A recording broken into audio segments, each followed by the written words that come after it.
اللهم صل على سيدنا محمد وعلى آل سيدنا محمد كما صليت على إبراهيم وعلى آل إبراهيم في العالمين إنك حميد مجيد. قال الله تبارك وتعالى في كلامه المجيد: أعوذ بالله من الشيطان الرجيم. بسم الله الرحمن الرحيم. وما أرسلنا قبلك إلا رجالا نوحي إليهم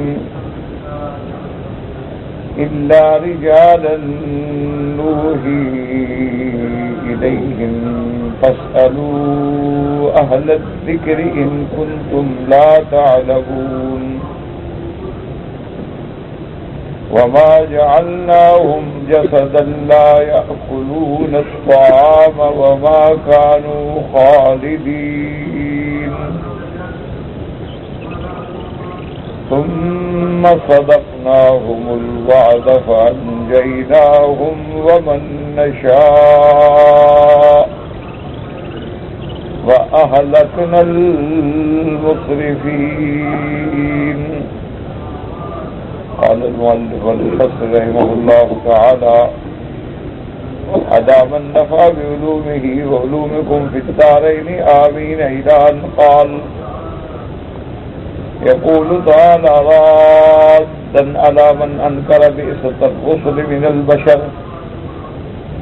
وما أرسلنا قبلك إلا رجالا نوحي إليهم، أي جميع الرسل الذين تقدموا كانوا رجالا من البشر، لم يكن فيهم أحد من الملائكة، كما قال تعالى في الآية الأخرى: وما أرسلنا قبلك إلا رجالا نوحي إليهم من أهل القرى. وقال تعالى: قل ما كنت بدعا من الرسل. وقال تعالى حكاية عمن تقدم من الأمم: لأنهم أنكروا ذلك فقالوا أبشر يهدوننا. ابو فصل رحمۃ اللہ علیہ قرآن مقدس کی سورۃ الانبیاء کی ان آیات مبارکہ پر اپنی تفصیل بیان فرماتے ہیں کہ اللہ تبارک و تعالی نے ہر اس فرقے کا، جماعت کا، فرد کا رد فرمایا ہے جو لوگ اس بات کے منکر تھے کہ انبیاء جو ہیں وہ بشر نہیں ہو سکتے.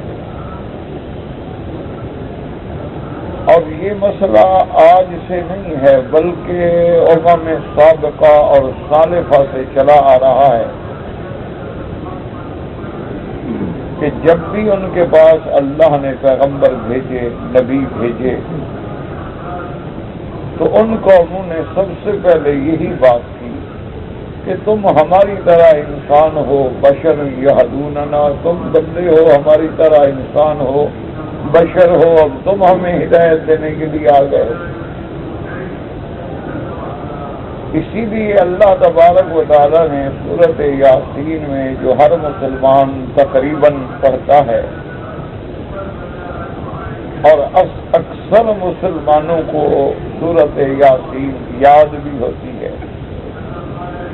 اور ہونی بھی چاہیے، کیونکہ سورۃ یاسین جو ہے یہ اللہ کے قرآن کا دل کی طرح ہے.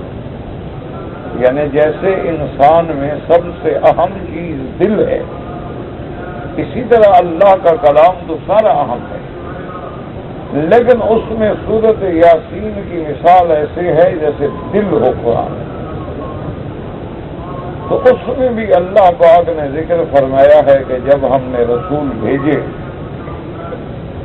جب ہمارے رسول آئے، قوم کو سمجھایا، ہدایت کی، تو اس وقت بھی انہوں نے یہی اعتراض کیا: قالوا ما انتم الا بشر مثلنا.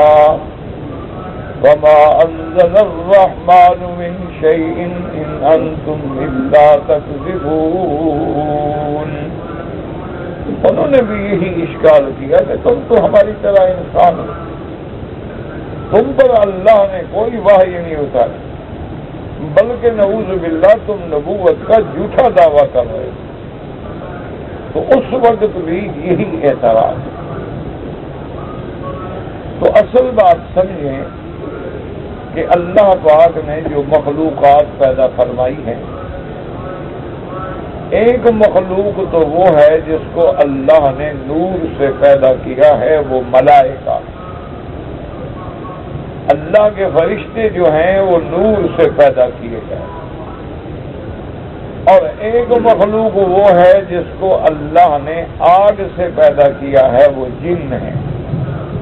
جن جتنے ہیں ان کو اللہ نے آگ سے پیدا کیا. اور قرآن میں باقاعدہ نص ہے، یعنی کسی مولوی کی یا بزرگ کی بات نہیں، اللہ کا کلام ہے. وَالْجَانَّ خَلَقْنَاهُ مِنْ قَبْلُ مِنْ نَارِ السَّمُومِ. اللہ نے فرمایا کہ انسانوں سے بھی پہلے ہم نے جنوں کو پیدا کیا ہے اور آگ سے پیدا کیا، کیونکہ سب سے پہلے جنوں کو اللہ نے پیدا کر کے زمین میں بھیجا.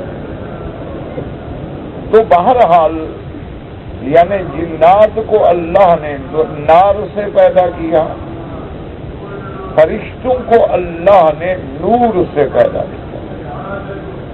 اور ہمارے سب سے بڑے اب حقیقی جو ہیں، ابو البشر جو ہیں، سیدنا آدم علیہ السلام کو اللہ نے مٹی سے پیدا کیا.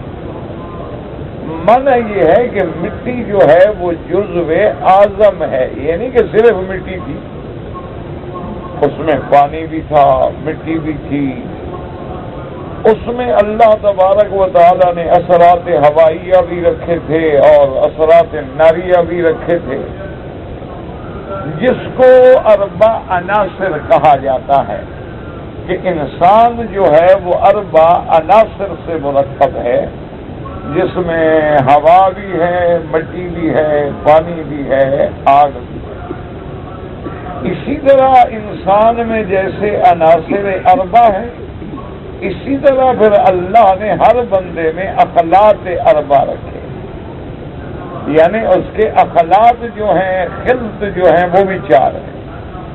جیسے کہ اخلاق میں خلط صفراوی ہے، سوداوی ہے، بلغمی ہے، دموی ہے. تو یہ اخلاق بھی 4 ہیں.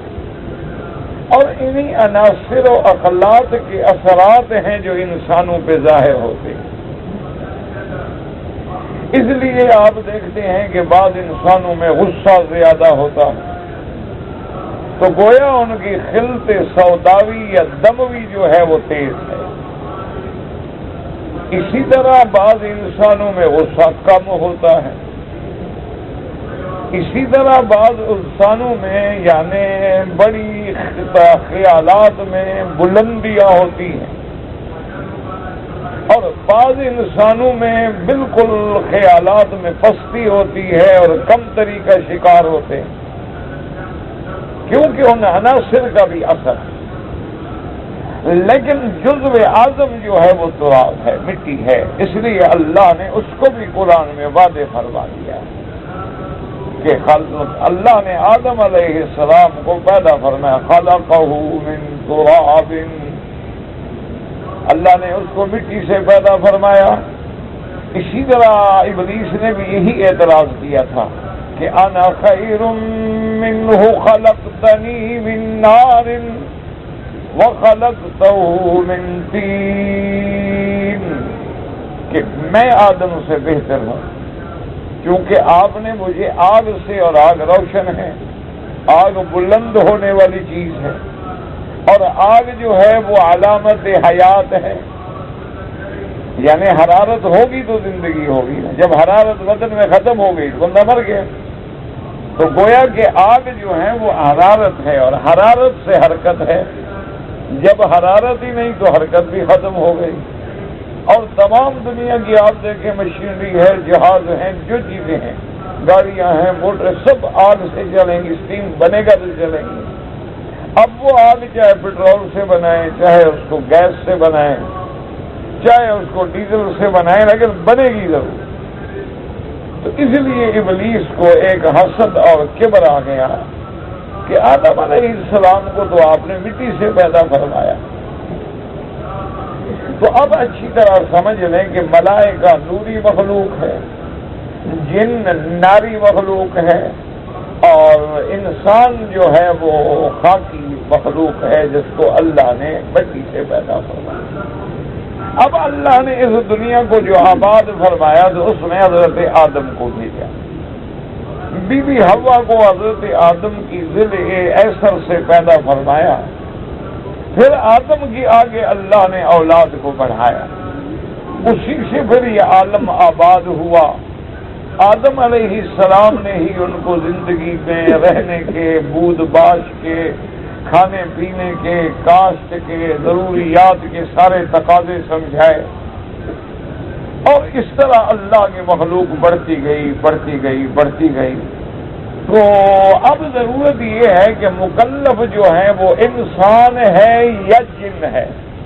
فرشتے جو ہیں وہ تو مکلف ہی نہیں ہیں۔ مکلف کا کیا معنی ہے؟ یعنی وہ کسی شریعت کے پابند نہیں کہ ان پہ نماز فرض ہو، ان پہ روزہ فرض ہو، ان پہ حج فرض ہو، ان کو زکوٰۃ دینی ہو، وہ مکلف ہی نہیں ہے۔ وہ تو اللہ کے عباد مکرمون ہیں، اللہ کے احترام و عزت والی مخلوق ہے، سکان السماوات ہیں، اللہ نے آسمانوں میں ان کو رکھا ہے، اور ان کا وظیفہ اور ان کا اطمینان جو ہے وہ تسبیح ہے۔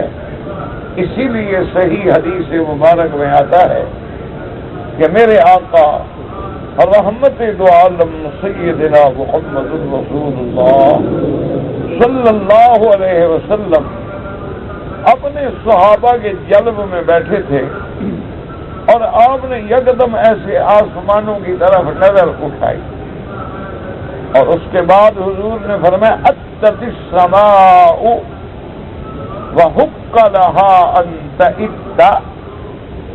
آپ نے فرمایا آسمان میں چرچراہٹ آ رہی ہے۔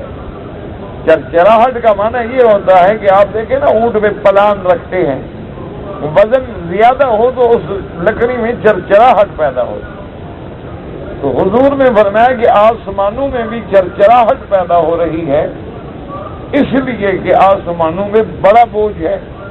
فرمایا کہ ما من قدر شبر الا وملک واضع جبہتہ، آسمانوں میں ایک بالشت کے برابر بھی جگہ نہیں، اور دوسری حدیث مبارک میں ہے کہ 2 انگلیوں کے برابر بھی جگہ نہیں، مگر کوئی نہ کوئی اللہ کا فرشتہ یا تو قیام میں ہے یا رکوع میں ہے یا سجود میں ہے، اور اللہ کی تسبیح و تحمید کہہ رہا ہے۔ اور ملائکہ کا وظیفہ جو اکثر ہے وہ سبوح قدوس ربنا ورب الملائکۃ والروح۔ تو ملائکہ کا وظیفہ تسبیح ہے، اور ملائکہ کو اللہ نے پیدا ہی ایسی فرما بردار مخلوق میں کیا ہے کہ اللہ کے حکم کے سوا وہ کوئی حرکت بھی نہیں کرتے۔ لا یعصون اللہ ما امرهم ویفعلون ما یؤمرون، اللہ کے کسی حکم کا انکار نہیں کرتے، اور وہی کام کرتے ہیں جس کا اللہ حکم دیتے ہیں۔ پھر اللہ نے ملائکہ کی ڈپٹیاں لگا دی ہیں، بعض حملۃ العرش ہیں، بعض ملائکہ حملۃ الکرسی ہیں، بعض ملائکہ ہواؤں پہ مامور ہیں، بعض ملائکہ بادلوں پہ مامور ہیں، بعض ملائکہ جنت پہ مامور ہیں، بعض ملائکہ جہنم پہ مامور ہیں، بعض ملائکہ قبض ارواح پر مامور ہیں، اور اللہ کا سب سے بڑا فرشتہ عزت و عظمت کے اعتبار سے حضرت جبریل، وہ اللہ اور اللہ کے نبیوں کے درمیان میں واسطہ ہے، وہ اللہ تبارک و تعالیٰ کی وحی لانے والا ہے اور پیغمبروں تک پہنچانے والا ہے۔ تو اب ملائکہ کو تو کسی نبی رسول کی ضرورت ہی نہیں، کیونکہ وہ تو ہیں ہی فرما بردار، ان میں تو کوئی انکار کا اللہ نے مادہ ہی نہیں رکھا، فرشتوں کے اندر تو کوئی گناہ کا مادہ ہی نہیں، اسی لیے لوگ کہتے ہیں نا فلاں بندہ جو ہے فرشتہ صفت ہے، کیا مانا ہے؟ یعنی بھائی گناہوں سے بڑا دور رہتا، کیونکہ فرشتے جو ہیں وہ تو ہیں ہی مطیع فرما بردار، تو ان کو تو کسی پیغمبر بھیجنے کی ضرورت نہیں، پھر وہ مکلف ہی نہیں، کسی شریعت کے پابندی نہیں کہ ان کو سمجھانے کے لیے ضرورت ہو۔ اب باقی بچ گئی دو مخلوقات، ایک انسان اور ایک جن، اور جن جو ہیں وہ کوئی اتنی اعلیٰ مخلوق نہیں، اللہ کی مخلوق تو ہے، اور جنات میں بھی لوگ مسلمان ہیں، صحابہ ہیں، تابعین ہیں، محدثین ہیں، جنات میں بھی علماء ہیں، جنات میں بھی اللہ کے اولیاء ہیں، اسی طرح جنات میں بھی کافر ہیں، یہودی ہیں، نصرانی ہیں، مشرک ہیں، ظالم ہیں، جابر ہیں، فاسق ہیں، فاجر ہیں، شرارتی ہیں، ان کے اندر بھی یہ ساری چیزیں ہیں، لیکن جن اتنی اعلیٰ و اشرف مخلوق نہیں ہے انسان کے مقابلے پر، انسان ہی اشرف و اعلیٰ ہے، تو اس لیے اللہ کا فیصلہ ہے کہ اللہ نے جتنے نبی بھیجے ہیں حضرت آدم سے لے کر سیدنا محمد الرسول اللہ علیہ الصلوات والتسلیم سب اولاد آدم ہیں، سب بشر ہیں، سب انسان ہیں، اور سب کھاتے ہیں، پیتے ہیں، شادیاں ہیں، بیویاں ہیں، بچے ہیں، دکھ ہے، سکھ ہے، تکالیف ہیں، خوشی ہے، راحت ہے، غم ہے، ان پر بھی ساری کیفیات طاری ہوتی ہے، اور وہ انسانوں کی ہدایت کے لیے اللہ نے اپنے دائی بنا کے بھیجے، اپنے رسول بنا کے بھیجے، یہ سنت اللہ ہے، اور یہی حق ہے، اور یہی صدق ہے، یہی عدل ہے، اور یہی منطق کا تقاضا ہے کہ جب بندوں کو ہدایت دینی ہے تو بندہ ہی آگے ہدایت دے سکتا ہے، نہ تو جن ہدایت دے سکتا ہے اور نہ کسی کو کوئی ملک ہدایت دے سکتا ہے۔ جب تک کہ جن سے ایک نہ ہو آپس میں تعانس پیدا نہیں ہوتا، آپس میں موافقت پیدا نہیں ہوتی، آپس میں انس پیدا نہیں ہوتا، ایک دوسرے کا سمجھانا بڑا محال ہو جاتا ہے، بڑا مشکل ہو جاتا ہے۔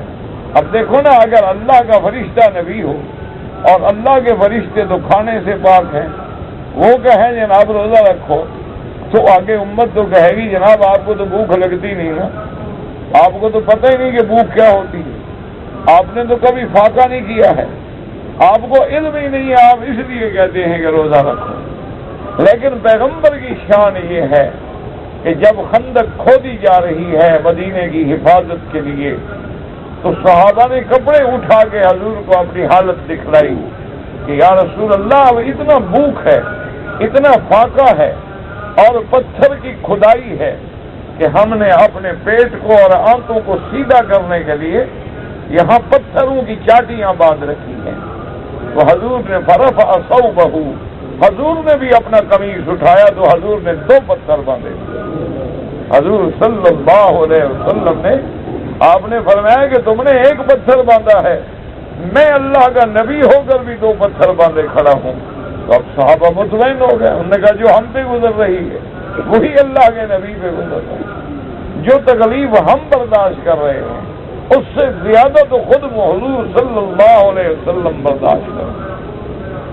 حضور نے صرف یہ نہیں فرما دیا امت کو کہ تم حج کرو، بلکہ حضور نے خود حج کر کے دکھلا دیا، احرام باندھ کے دکھلایا، لبیک پڑھ کے سنایا، میقات بتلایا، مینا سمجھایا، عرفات کا وقوف سمجھایا، مزدلفہ کا مبیت سمجھایا، اپنے ہاتھوں سے رمی جمرات کر کے دکھلایا۔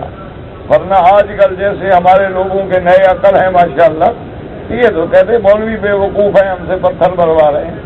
اگر حضور پتھر نہ مارتے تو مانتے ہی، یہ شریف لوگ تو رجم نہیں مانتے، یہ شریف لوگ تو ہاتھ کاٹنا نہیں مانتے، یہ تو شریف لوگ بینک کے معاملات کو سود نہیں مانتے، تو یہ کوئی ایسی بات جو عقل کے خلاف ہے کہ بندہ کنکریاں مار رہا ہے؟ کس کو مار رہے ہو بھائی؟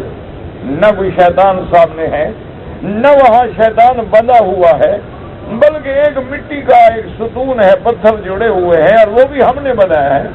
ایک علامت ہے اس جگہ کی جس جگہ شیطان کو سیدنا خلیل نے کنکری ماری تھی، اس علامت کو اللہ نے زندہ رکھا ہے، اس طریق کو اللہ نے زندہ رکھا ہے۔ تو اب جب حضور پاک نے اپنے ہاتھوں سے کنکری مار لی تو اب کم از کم کسی مسلمان کو شبہ نہیں ہوتا کہ یار ہم کیوں کنکریاں ماریں؟ کنکری مارنا کون سا کام ہے؟ یا کنکری مارنا کون سی عبادت ہے کہ جاؤ اور کنکری مارا 7 کنکریاں مار دو؟ وہ کہے گا نہیں بابا، حضور نے رجم رسول اللہ، حضور صلی اللہ علیہ وسلم نے کنکری ماری ہے، تو اب کسی کو اعتراض کرنے کا حق باقی نہیں ہے۔ اب دیکھیں نا کہ وہ قربانیوں کا مسئلہ ہے، آج کے ہمارے روشن خیال، آج کے ہمارے مجددین، آج کے ہمارے انگریزی تعلیم سے متاثرین لوگ جو ہیں وہ کہتے ہیں مسلمان پاگل ہیں، یہ بے وقوف قوم ہے کہ ہر سال 20 لاکھ آدمی حج پہ جاتا ہے اور کم از کم 10 یا 15 لاکھ بکریاں ذبح ہوتی ہیں۔ کہتے ہیں جناب ایسی بے وقوف قوم آپ نے دیکھی ہے کہ 300-350 ریال کی بکری خریدو اور ذبح کر کے پھینک دو، نہ گوشت کسی کے کام آئے، نہ اس کا چمڑا کسی کے کام آئے۔ اگر یہی پیسے وہ اکٹھے کر کے غریبوں کو دے دیتے، مسکینوں کو دے دیتے، یتیموں کو دے دیتے، بیواؤں کو دے دیتے، ہسپتالوں میں دے دیتے، مریضوں پہ خرچ کر دیتے تو لاکھوں لوگ فائدہ اٹھاتے، لیکن یہ بے وقوف قوم ہے آگے اپنے پیسے کو ضائع کر رہی۔ اگر حضور نے اپنی قربانی اپنے ہاتھ سے نہ کی ہوتی تو آج کوئی جواب ہم دے سکتے تھے، لیکن جب حضور پاک نے ایک نہیں 100 اونٹ ذبح فرمایا ہے، ہم تو ایک قربانی کرنے کے بعد مسئلے پوچھ رہے ہیں، اور اعتراض کرنے والے کون ہیں؟ جو $ارب کی سگریٹ پی جاتے ہیں۔ اعتراض کرنے والے کون ہیں؟ جو $ارب کی کافی پی جاتے ہیں۔ اعتراض کرنے والے کون ہیں؟ جو $ارب کی پیپسی اور 7 اپ پی جاتے ہیں۔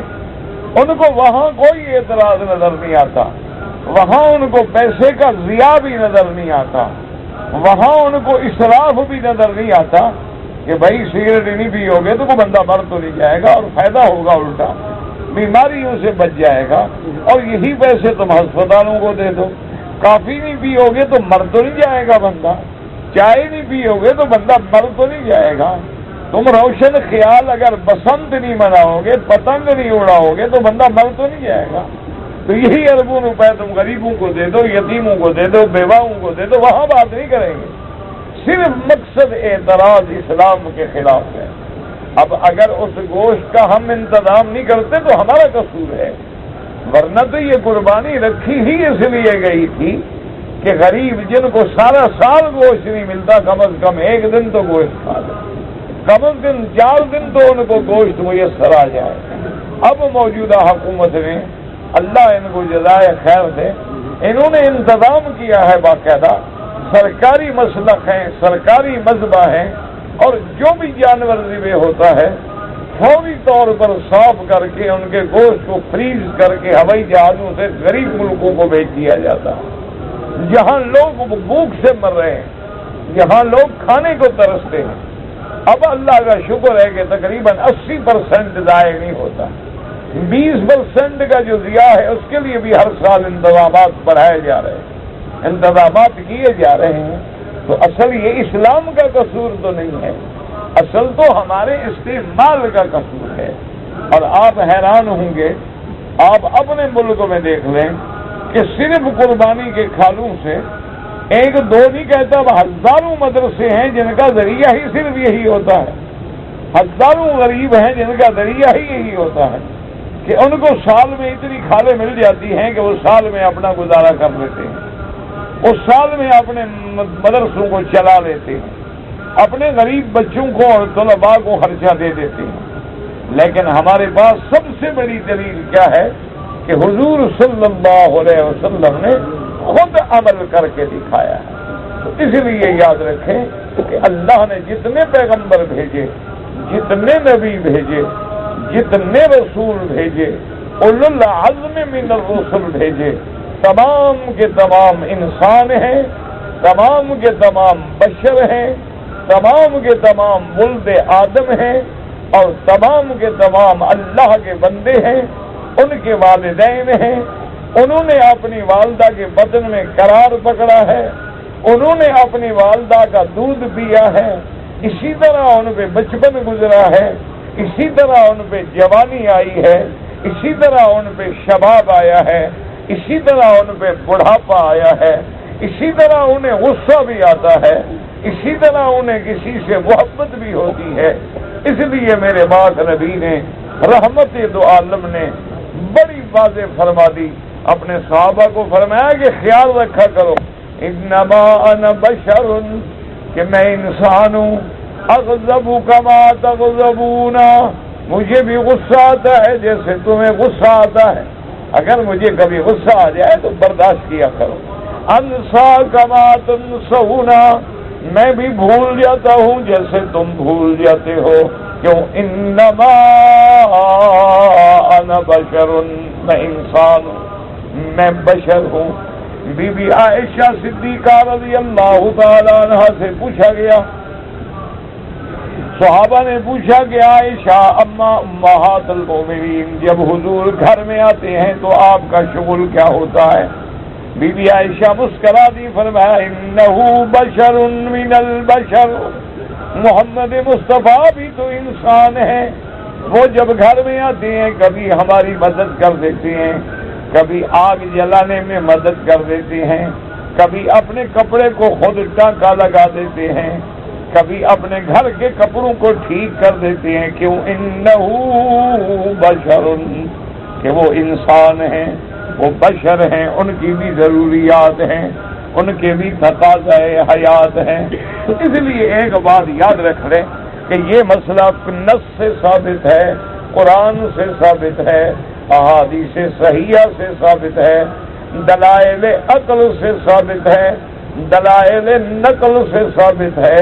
حضور نے فرمایا کلکم بنو آدم وآدم من تراب، آپ نے فرمایا تم بھی سب آدم کی اولاد ہو، اور آدم کو اللہ نے مٹی سے پیدا فرمایا ہے، اور فرمایا انا سید ولد آدم، اللہ نے مجھے آدم کی اولاد میں سب کا سردار بنایا ہے، سب سے افضل بنایا ہے، سب سے شان والا بنایا ہے، لیکن ہوں میں بھی آدم کی اولاد میں۔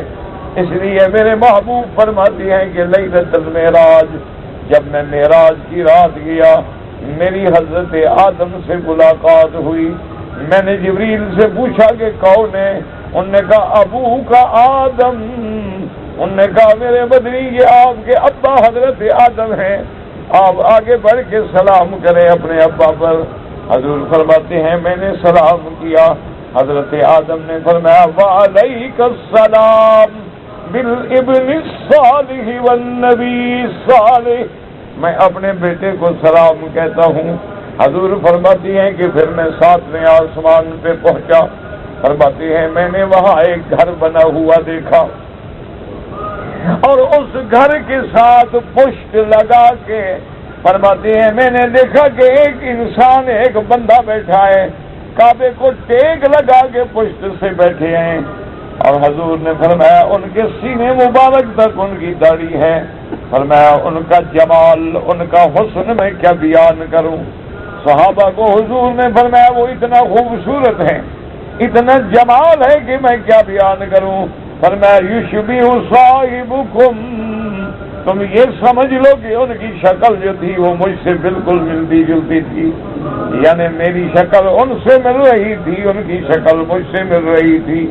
میں نے جبریل سے پوچھا کہ ما ھذا البیت، یہ گھر کیا ہے؟ جبریل نے کہا بیت المعمور۔ انہوں نے کہا حضور جیسے اللہ نے زمین والوں کے لیے کعبہ بنایا ہے، یہ ہم آسمان والوں کا کعبہ ہے آسمانوں میں، جیسے زمین والے وہاں طواف کرتے ہیں، آسمانوں والے اس کعبے کا طواف کرتے ہیں۔ اور اگر حضور نے فرمایا اللہ اس کعبے کو اتار دے زمین پہ تو عین اسی کعبے کے اوپر بیٹھے گا. مانا یہ ہوا کہ اسی کعبے کا حکم 7 آسمانوں تک ہے، زمینوں تک ہے. اس لیے ہم فضا میں ہیں، ہوائی جہازوں میں ہیں، ہم اسی جہت میں نماز پڑھیں گے چونکہ کعبہ آسمانوں تک حکم رکھتا ہے. ہمیں کسی لٹکنے کی ضرورت نہیں ہوگی. اسی طرح کوئی بندہ اگر زمین میں نیچے چلا جائے، جیسے مائن ہوتے ہیں 4 میل کھدائی ہو جاتی ہے نیچے، اب اس کو وہاں نماز کا وقت ہو جائے تو وہی کھڑے کھڑے پڑھ لے گا کیونکہ کعبے کا حکم بنیادوں سے لے کر آسمانوں تک ہے. جب زمین بچھائی گئی تو یہیں سے بچھائی گئی. ہر جگہ کا اصل اور مرکز جو ہے یہ اللہ کا کعبہ ہے. تو جبریل علیہ السلام نے عرض کیا کہ یا رسول اللہ صلی اللہ علیہ وسلم ھذا البیت المعمور، یہ آسمانوں کا قبلہ ہے. اور مبارک ہو حاجیوں عمرے والوں کہ آسمانوں میں جو قبلہ ہے فرشتے وہاں طواف کرتے ہیں. اور ایک روایت میں ہے کہ جو فرشتوں کی جماعت ایک دفعہ طواف کر لیتی ہے اس کو پھر نمبر بھی نہیں ملتا، ان کو دوبارہ طواف کا موقع نہیں ملتا. اللہ نے کتنا خوش نصیب بنایا ہے کہ تم روز طواف کرتے ہو، صبح و شام طواف کرتے ہو. لہذا جتنے دن اللہ کعبے میں مکے میں نصیب کرے، سب سے افضل نفلی عبادت جو ہے وہ اللہ کے گھر کا طواف ہے. اپنے اوقات کو ضائع نہ کریں، بازاروں میں نہ پھریں، اپنی انرجی کو، توانائی کو، قوتوں کو ضائع نہ کریں، بلکہ اللہ کے کعبے کے طواف کے فائدے اٹھائیں. یہ فرصت ہے کہ طواف کر لو، کیونکہ باقی ہر عبادت تم ہر جگہ کر سکتے ہو. نفل ہر جگہ پڑھ سکتے ہو، قرآن ہر جگہ پڑھ سکتے ہو، خیرات ہر جگہ کر سکتے ہو، تہجد ہر جگہ پڑھ سکتے ہو، اشراق ہر جگہ پڑھ سکتے ہو. ہر چیز، ہر عبادت ممکن ہے، صرف ایک طواف ہے جو اللہ کے سوا کسی جگہ نہیں ہو سکتا. ہاں یہ الگ بات ہے کہ جاہل قبروں کے طواف کریں، وہ تو پھر مشرکانہ رسوم ہے نا جس کا شریعت میں کوئی علاقہ نہیں. اللہ کے گھر کا طواف تو آپ نے پوچھا کہ من ھذا الرجل، حضرت فرماتی ہیں کہ میں نے جبریل سے پوچھا کہ یہ کون بندہ ہے جو اس کعبے سے پشت لگا کے بیٹھے ہیں. تو حضرت جبریل نے فرمایا ھذا ابوک ابراہیم. انہوں نے فرمایا میرے محبوب یہ آپ کے ابا حضرت ابراہیم ہیں، آگے بڑھیں اپنے ابا کو سلام کریں. حضور فرماتے ہیں میں نے سلام کیا تو حضرت مسکرائے اور فرمایا وعلیک السلام بالنبی الصالح والابن الصالح، میں اپنے صالح بیٹے اور صالح نبی کو سلام کہتا ہوں. تو اس لیے حضور نے پکی بات فرما دی. اب ایک بات کو سوچیں، اللہ پاک آپ کو بھی اور مجھے بھی دین کے سمجھنے کی توفیق. اگر ہم مسلمان ہیں کہو الحمدللہ، اور دعا کرو اللہ اسلام میں زندہ رکھے، اسلام میں موت آئے. اور جب آخری گھڑی ہو تو زبان پہ جاری ہو لا الہ الا اللہ محمد رسول اللہ. یاد رکھو دنیا گزر جائے گی، وہ منزل بڑی مشکل ہے. اس کے لیے آئے ہو کعبے میں دعائیں مانگ لو، اس کے لیے تیاری کر لو، اس کے لیے توبہ کر کے اپنے نام عمل ٹھیک کر لو. اللہ نے موقع دیا ہے تو اب ذرا صفائی شفائی ہو جانی چاہیے. اب بری عادتیں چھوڑنے کے فیصلے کر لو، اب گناہوں کو توڑنے کے فیصلے کر لو، اب ساری دنیا سے مکھ موڑنے کے فیصلے کر کے اللہ سے جوڑنے کا فیصلہ کر لو. بس جب اللہ سے بات جڑ جائے نا پھر بندے کو کسی کی ضرورت نہیں ہوتی. جب اللہ راضی ہو جائے اور انسان کا تعلق اللہ سے بن جائے پھر بندہ کیا چیز، سب کچھ تو اسی کے پاس ہے نا. تو اس لیے اب بات کو ذرا سمجھیں، اللہ کے کعبے میں ہے آپ. الحمدللہ ہم مسلمان ہیں. مسلمان کا اللہ پر بھی ایمان ہے اور سرکار دو عالم رحمت دو جہاں حضرت محمد رسول اللہ صلی اللہ علیہ وسلم پر بھی. ٹھیک ہے بات. اب اگر اللہ ایک بات کے فیض مثلاً یہ کیا ہے ہمارے سامنے یہ جو مکان مبارک ہے یہ کیا ہے؟ ہاں جی ڈرے شرے نہیں خیر مہر ہے کیا یہ کون سا گھر ہے؟ اچھا یہ کس نے کہا ہے کہ کعبہ ہے؟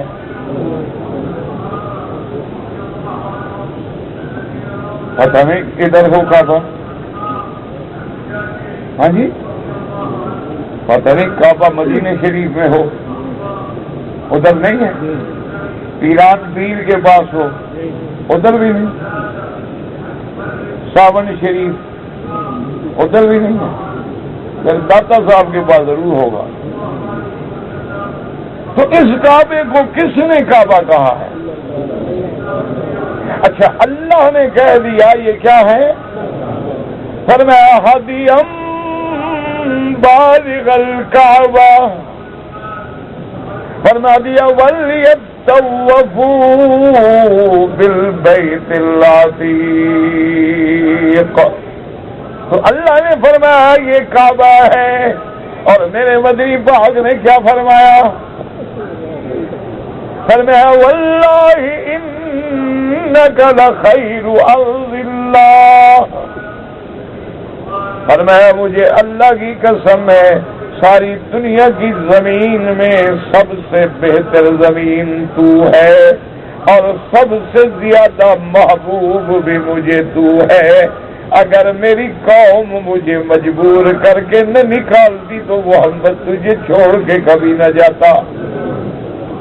جب نام لوں تو صلی اللہ علیہ وسلم بھائی حضور کا جب نام آئے نا یا تو درود شریف پڑھا کرو، اور اگر درود شریف نہ پڑھ سکے نا آدمی پورا تو کم از کم صلی اللہ علیہ وسلم یا صلی اللہ علیہ وعلا آلہ واصحابہ وسلم یا اللہم صل علی محمد وعلی آل محمد وبارک وسلم۔ اس طرح جو بھی آپ کے لیے آسانی ہو، بہرحال یعنی حضور پہ صلوات بھیجنی چاہیے۔ اچھا اب جناب سمجھیں، اللہ نے فرمایا کعبہ ہے، میرے مدنی پاک نے بھی فرمایا کہ یہی کعبہ ہے، حضور کے صحابہ خلفائے راشدین ابی بکر عمر عثمان علی رضوان اللہ نے بھی فرمایا یہی کعبہ ہے، تمام صحابہ نے بھی کہہ دیا کعبہ ہے۔ اب اگر کوئی کہے نہیں جناب یہ کعبہ نہیں ہے تو ہم کس کی بات مانیں؟ ٹھنڈے دل سے بالکل، یعنی یہ 2 اور 2 4 کی بات ہے، اس میں کوئی مولوی کا، اس میں کوئی دیوبندی بریلوی کا کوئی جھگڑا نہیں، اس میں کوئی حنفی شافی کے اقوال کا اختلاف نہیں ہے، تو عقل کی بات ہے کہ اللہ فرماتے ہیں یہ میرا گھر ہے، ٹھیک ہے؟ حضور نے فرمایا یہ اللہ کا گھر ہے۔ اب اللہ اور میرے نبی کے فرمان کے بعد اگر کوئی 1,00,000 بندہ بھی کہے کہ یہ اللہ کا گھر نہیں ہے، یہ اللہ کا کعبہ نہیں ہے، تو ہم کس کی مانیں گے؟ اللہ اور اللہ کے۔ اس کی نہ ماننے سے کیا ہوگا؟ مسلمان رہیں گے ہم؟ ہاں جی ٹھنڈے دل سے بالکل چھوڑ دو اس بات کو کہ آپ کے سامنے مولوی مکی تقریر کر رہا ہے یا کوئی اور کر رہا ہے۔ بات یہ ہے کہ اللہ نے تمہیں بھی عقل دیا ہے، کیونکہ اللہ نے کہا یہ میرا گھر ہے۔ اول بیت وضع للناس للذی ببکۃ مبارکا وہدی للعالمین۔ اللہ نے فرمایا للہ علی الناس حج البیت، تو اللہ نے کہہ دیا یہ میرا گھر ہے۔ نبی پاک نے فرمایا یہ اللہ کا گھر ہے۔ اب ساری دنیا بھی انکار کرے تو سچا کون ہے؟ اللہ اور اللہ کا۔ اچھا اب اللہ بھیجنے والا ہے، وہ کہتا ہے میرے نبی بشر ہیں، بھیجنے والا بنانے والا بھی کہتا ہے میرے نبی بشر ہیں، اولاد آدم ہیں، مرد ہیں، انسان ہیں، نبی بھی کہتے ہیں ہم بشر ہیں، انسان ہیں، ابن عبداللہ ہیں، ابن عبد المطلب ہیں، لیکن لوگ کہتے ہیں نہیں نہیں نور ہے، نور کا ٹکڑا ہے۔ کس کی بات مانے؟ اب تمہاری مرضی ہے، یہ فیصلہ تم کرو۔ ہم تو فیصلہ کریں گے، آپ کہیں گے جی واہ بھی ہے تو نبی کو نور نہیں مانتے جی۔ ہم نہیں کہتے، قرآن کیا کہتا ہے کہ وَمَا أَرْسَلْنَا قَبْلَكَ إِلَّا رِجَالًا نُوحِي إِلَيْهِمْ۔ اللہ نے فرمایا میرا مدنی ہم نے جتنے بھی نبی بھیجے، رسول بھیجے، انسان بھیجے، مرد بھیجے، اللہ کا بھی فیصلہ ہو گیا کہ میرے نبی کیا ہیں؟ مرد ہیں، انسان ہیں، بشر ہیں۔ اچھا، اللہ نے سب سے پہلا نبی بنایا آدم، کیا فرمایا؟ انی خالق بشرن، کہیں فرمایا انی جائل فی الارض خلیفہ، کہیں فرمایا میں نے اس کو خلیفہ بنایا، کہیں فرمایا بشر بنایا، کہیں فرمایا انسان بنایا، اور کہیں فرمایا فَإِذَا سَوَّيْتُهُ وَنَفَخْتُ فِيهِ مِن رُوحِي، کہ جب میں نے اس کو بنا لوں، اس میں اپنی روح میں سے روح پھونک کے زندہ کر لوں، ملائکہ سجدے میں گر کے آدم کا احترام کرو۔ تو اللہ کہتا ہے کہ آدم سے لے کر میرے مدنی تک تمام پیغمبر جو ہیں وہ بشر ہیں، وہ انسان ہیں، اور خود نبی کہتی ہیں قُلْ سُبْحَانَ رَبِّي هَلْ كُنْتُ إِلَّا بَشَرًا رَسُولًا۔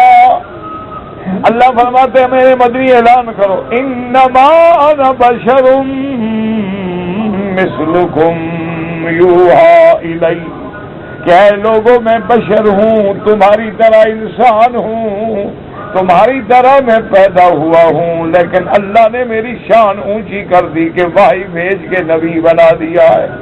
اب اللہ فرماتی ہیں بشر، نبی خود فرماتے ہیں بشر، صحابہ کہتی ہیں بشر، بی بی عائشہ کہتی ہیں بشر، لیکن کچھ لوگ ہیں جو اس بات کے منکر ہیں، وہ کہتے ہیں نبی بشر نہیں ہوتے۔ اب سمجھو کہ پہلے زمانے میں انکار، بشریت کا انکار کرنے والے کون تھے؟ مسلمان تھے یا کافر تھے؟ بھی جنہوں نے انبیاء کو بشر یعنی انکار کیا، کیا مانا انکار کیوں کیا؟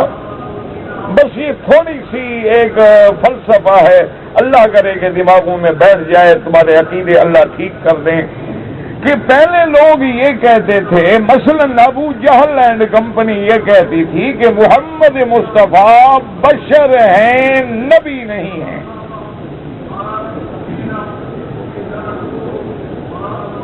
یعنی وہ یہ کہتے تھے کہ محمد رسول اللہ جو ہیں بشر ہیں، انسان ہیں، عبداللہ کے بیٹے ہیں، عبد المطلب کے پوتے ہیں، بی بی خدیجہ کے شوہر ہیں، لیکن نبی نہیں۔ کیوں؟ وہ کہتے تھے بشر نبی نہیں بن سکتا۔ وہ کہتے تھے، ان کا عقیدہ تھا کافروں کا کہ کوئی بشر نبی نہیں بن سکتا، نبی ہوتا تو نور ہوتا، یہ تو بشر ہے،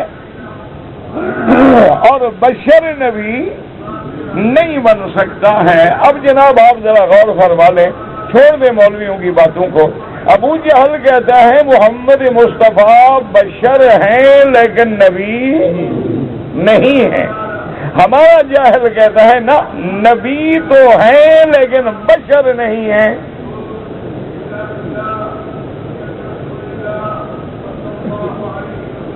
ذرا توجہ کے ساتھ اپنے دماغ میں غور کریں کہ اس جہل کا اور اس جہل کا کیا حال ہے۔ ابو جہل کہتا ہے حضور بشر ہیں لیکن نبی نہیں ہے، کہ کیوں؟ کوئی بشر نبی نہیں بن سکتا۔ ہمارا جاہل کہتا ہے نہ نبی تو ہیں لیکن بشر نہیں ہے، کیوں کہ کوئی نبی بشر نہیں بن سکتا، وہ نور ہوتا ہے۔ اب دونوں میں کیا فرق ہے یہ تم گتھی سلجھا دو، یہ مسئلہ تم ہمیں سمجھا دو کہ دونوں میں فرق کیا ہے۔ ان کے نزدیک بھی مقام بشریت جو ہے نبوت کے منافی ہے کہ بشر اور نبی ایک نہیں ہو سکتا۔ ہمارے جاہل کے نزدیک بھی نبوت اور بشریت نہیں مل سکتی، وہ کہتے ہیں نہیں، اللہ نے سب سے پہلے حضور کا نور پیدا کیا اور اللہ کے نور کا ٹکڑا ہے، نور من نور اللہ۔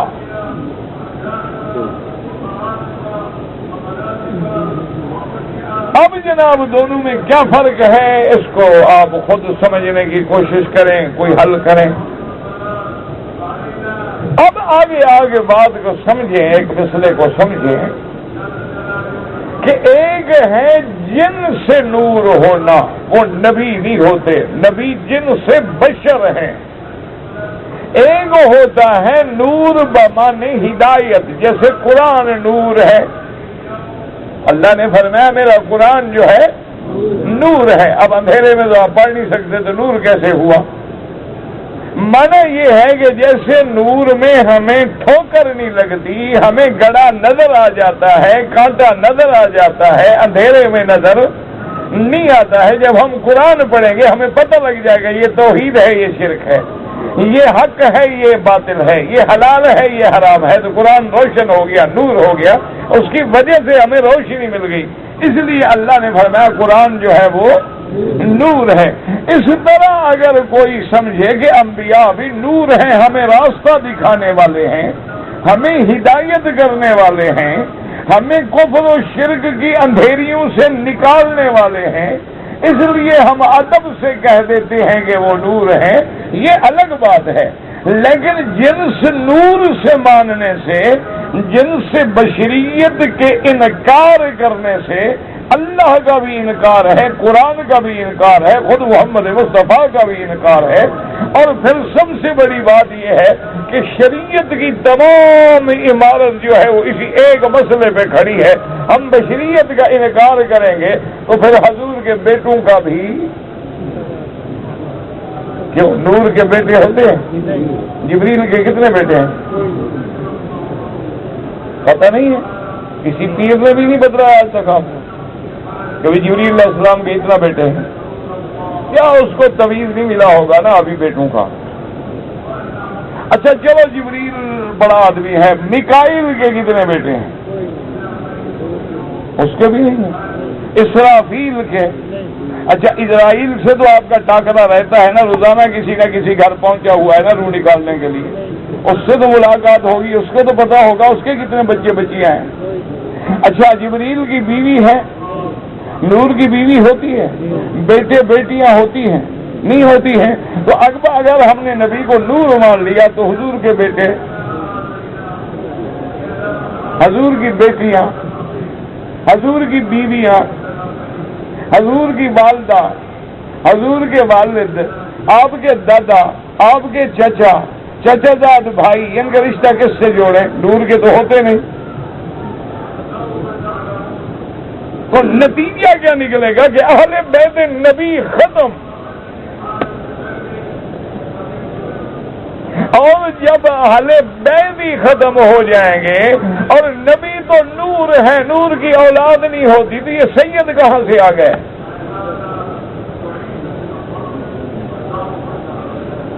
سید کون ہوتا ہے؟ بابا جو بی بی فاطمہ کی اولاد ہو نا، بی بی فاطمہ سے نسبت ہو جائے، چونکہ حضرت حسن حسین جو ہیں وہ آپ نے فرمایا جنت میں بھی سردار ہیں، آپ نے فرمایا سید عائشہ بھی اہل الجنہ ہے، بی بی فاطمہ بھی سیدۃ النساء ہے۔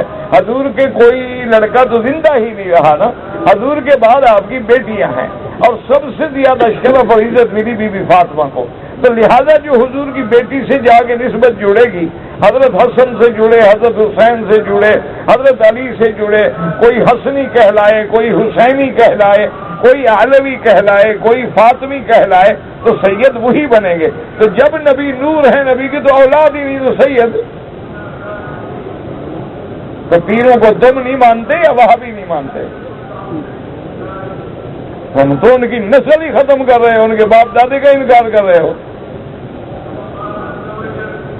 جب اصل نہیں ہوگی تو آگے اولاد کیسے چلے گی؟ اسی لیے ہمیشہ یاد رکھیں کہ حق یہ ہے کہ میرا مدنی بشر ہے، سید البشر ہے، خیر البشر ہے، افضل البشر ہے، بلکہ بشریت کی آن شان جو ہے وہ نبیوں سے ہے، اور نبیوں کی آن شان جو ہے وہ محمد مصطفیٰ سے صلی اللہ علیہ وآلہ آلہ واصحابہ وسلم تسلیما کثیرا۔ اللہ آپ کو بھی مجھے بھی حق بات کہنے اور سمجھنے سمجھانے کی توفیق دے۔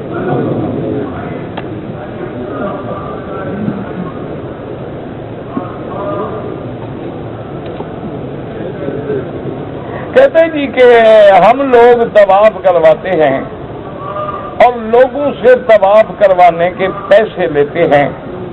پیسے لینا تو طواف پر حرام ہے، طواف کے پیسے نہ لیں۔ ہاں آپ طواف کریں، کوئی محبت سے ہدیہ دے دیں، کسی نے 2 ریال دے دیے، کسی نے 100 دے دیا، کسی نے 500 دے دیا، اس کی مرضی، لیکن یہ طے نہیں کرو پہلے کہ جی میں اتنا بھی بندہ لوں گا اور طواف کراؤں گا۔ ایک بات۔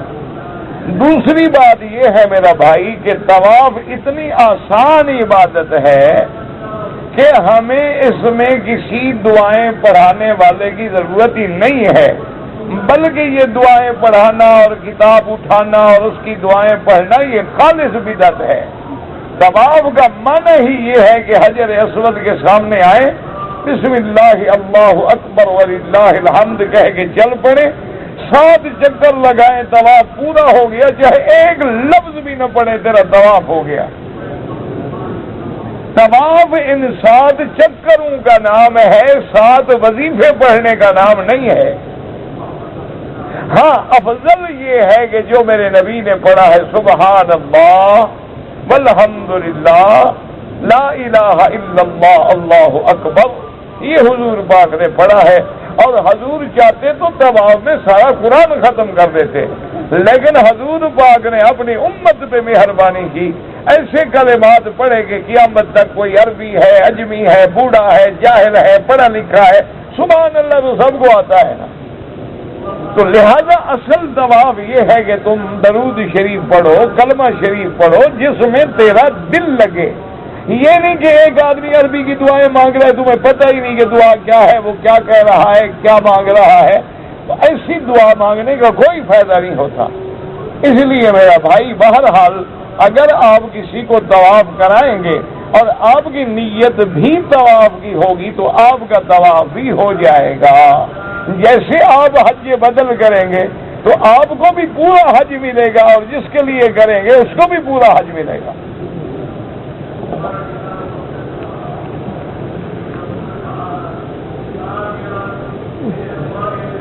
تمام علماء جو فوت ہو گئے اللہ ان کے درجات بلند فرمائے۔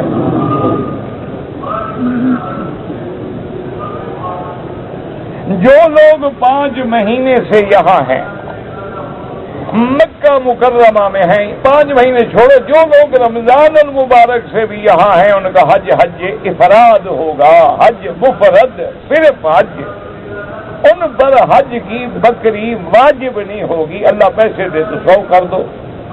اور جو لوگ ابھی آئے ہیں، 15 دن گزرے، 10 دن گزرے، یعنی رمضان کے بعد آئے ہیں اور انہوں نے عمرہ کر لیا ہے، ان کا حج تمتع ہوگا، ان کے لیے حج کی تمتع کی بکری رکھنا واجب ہے۔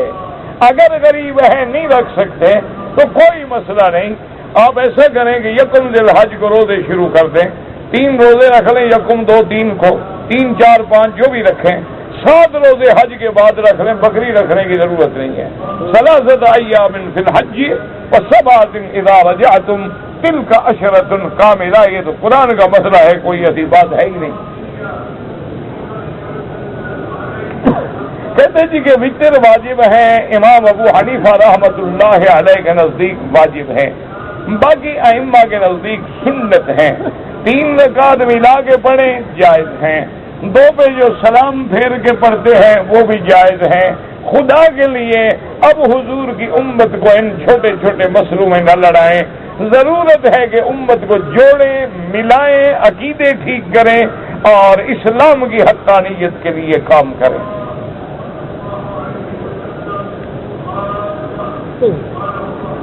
اگر مینا میں کوئی آدمی 14 تاریخ تک رہ جائے تو خلاف سنت ہے، 12 کو آ جائے یا 13 کو آ جائے۔ من تعجل فی یومین فلا اثم علیہ ومن تأخر فلا اثم علیہ، تو اس لیے 13 کو واپس، ویسے کسی کا مینا میں گھر ہے فارغ ہو کے وہیں رہ جائے، کوئی منع نہیں، آپ کی ڈیوٹی ہے مینا میں بعد میں کام کرنا ہے، 20 تک بیٹھے رہو۔ اگر کوئی مکے والا تمتع کرے پھر اس کو آفاق یعنی میقات کے باہر جانا پڑے گا۔ میں نے قرآن ختم کر لیا ہے، اللہ پاک سب بچوں کو جن کو قرآن پڑھا ہے ان کے سینوں میں محفوظ فرمائے، قرآن پہ عمل کرنے کی توفیق عطا فرمائے۔ جو علماء کرام ناموس سے صحابہ میں شہید ہو جاتے ہیں، میرا بھائی اگر وہ مظلوم شہید ہوئے ہیں، یعنی وہ کسی کو مارنا نہیں چاہتے، نہ وہ کسی کو قتل کرنا چاہتے ہیں، نہ وہ فساد پھیلاتے ہیں، تو الگ وہ مظلوم ہے، اللہ جانتا ہے۔ تو اگر کوئی آدمی اسلام کسی کو فساد پھیلانے کی اجازت نہیں دیتا، اگر عمرہ کرنے والا عصر کی نماز کے بعد عمرے کا طواف کرے تو امام ابو حنیفہ رحمۃ اللہ علیہ کے نزدیک وہ 2 رکعت جو ہیں مغرب کے بعد پڑھے، طواف کر لے، صفا دوڑ لے، سارے کام کر لے، 2 رکعت بعد میں پڑھ لے۔ باقی ائمہ کے نزدیک حرم میں ہر وقت نماز جائز ہے، یعنی جب طواف کرے پڑھ سکتا ہے۔ عوامین 6 رکعت پڑھو چاہے 20 پڑھو، تمہاری مرضی، ویسے 6 ثابت کتابوں میں 6 ہے۔ ایک آدمی کے پاس پیسے ہیں، وہ عمرے پہ آیا، حج کرنا چاہتا ہے، بالکل کرے حج، قانون جانے تم جانو، اللہ تو منع نہیں کرتا۔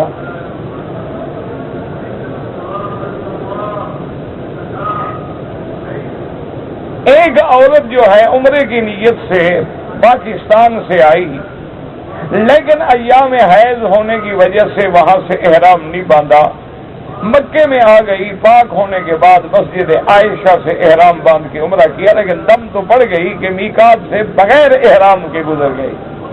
اس کو چاہے حیض بھی تھا، وہ احرام کی نیت تو کر سکتی تھی نا، غسل کرے، لبیک پڑھے، نہ نماز پڑھے، نہ کچھ کرے، آ کے بیٹھی رہتی، جب پاک ہوتی عمرہ کر دے۔ یہ مسئلہ آپ کو چلنے سے پہلے پوچھنا چاہیے تھا کہ بعد میں۔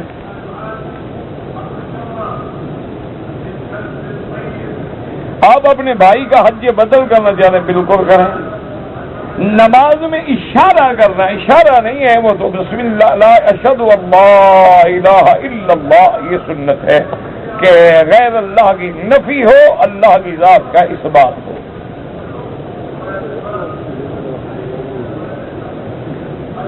کہتے جی کہ اگر مرد ہے یا عورت ہے، قربانی پاکستان میں کرنا چاہتے ہیں، جو قربانی ہر سال کرتے تھے وہ تو پاکستان میں ہو سکتی ہے، حج کی بکری لازماً مکے میں دینی ہوگی۔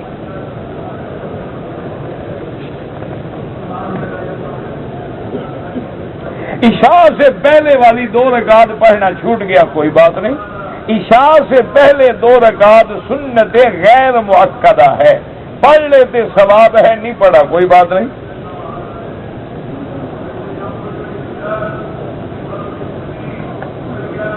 کہتے ہیں جی کہ بیوی میرے گھر سے خود گئی ہے اور اب مجھ سے طلاق مانگتی ہے، تو کیا اس کو حق المہر دینا ہوگا؟ نہیں، بیوی جب طلاق کا مطالبہ کرے تو یہ خلو کہلاتا ہے، تم اس سے جو کچھ دیا ہے وہ بھی واپس لے سکتے ہو۔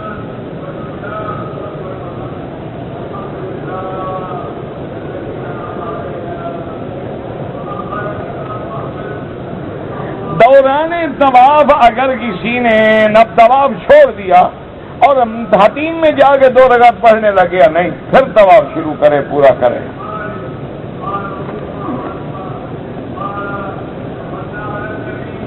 یہ وہی مسئلہ ہے جو رمضان میں آئے، حج مفرد ہے۔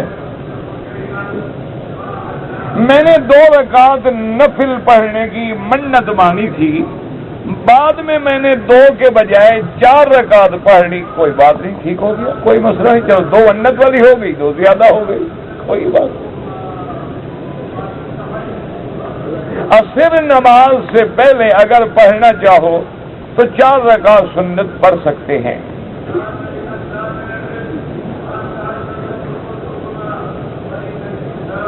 اگر ایک آدمی پاکستان سے حج کے مہینے میں آیا تو اس نے حج کیا، حج بدل، اس کو بکری دینی تھی، مجھے کیا پتا نیت کیا تھی۔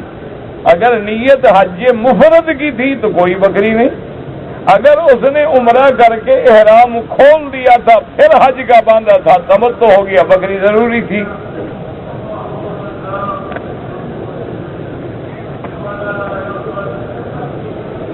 میں اذان مغرب 2 رکعت نماز خواندن صحیح است، انشاءاللہ صحیح است۔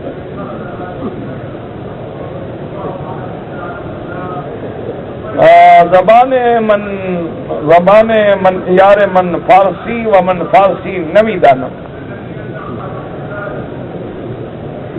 9 محرم کو جو حضرت حسین کی خیرات کرتے ہیں وہ بھی بدعت ہے۔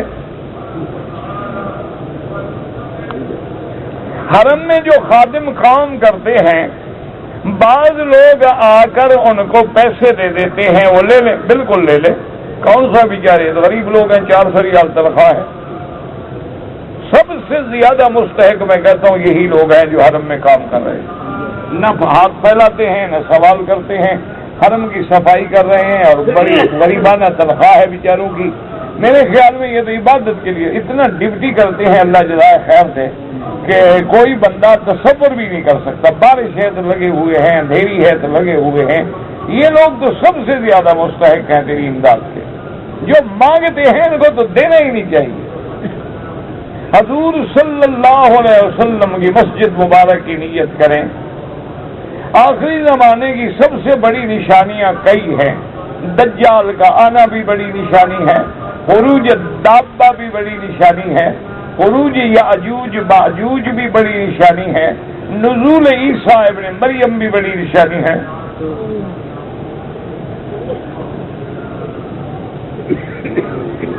کہ اللہ ایک ہیں اور محمد اللہ کے رسول ہیں، تو رسول ہیں کا کیا معنی ہو گیا کہ ہیں معنی یعنی ہر جگہ ہے۔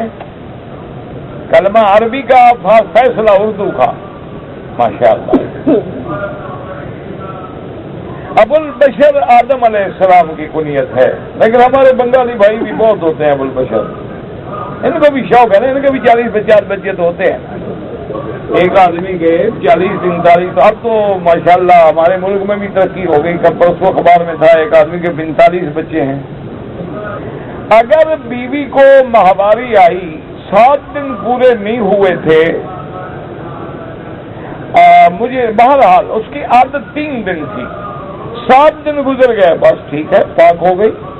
ہاں اگر پھر بھی خون آ رہا ہے تو 10 دن انتظار کرنی ہوگی۔